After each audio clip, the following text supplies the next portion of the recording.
Hi, this is Abida Bloch और आज मैं आपको बताने जा रही हूँ कि अरवी को छीलना कैसे है। बहुत सारे लोगों के हाथों में खुजली शुरू हो जाती है जब वो अरवी को छील रहे होते हैं।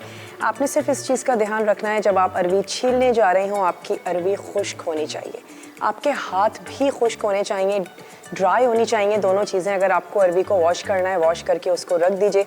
जब वो मुकम्मल तौर पर खुश्क हो जाए उसके बाद आपने नॉर्मली नाइफ़ से जैसे आप चीज़ों को छीलती हैं वैसे ही आपने अरवी को छीलना है। छील लेने के बाद उसका जो लेस है वो अपने हाथों पर ड्राई होने दें। आपने हाथों को फ़ौरन जाके वॉश नहीं करना है, हमें इरिटेटिंग शुरू हो जाती है फ़ौरन से हम जाकर। ना आपने हाथों को वॉश करना है, ना ही आप अरवी को वॉश करेंगे, क्योंकि उस सूरत में भी आपके हाथ गीले हो जाएंगे।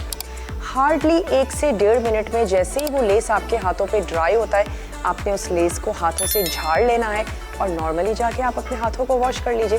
कभी भी आपके हाथों पे खुजली नहीं होगी।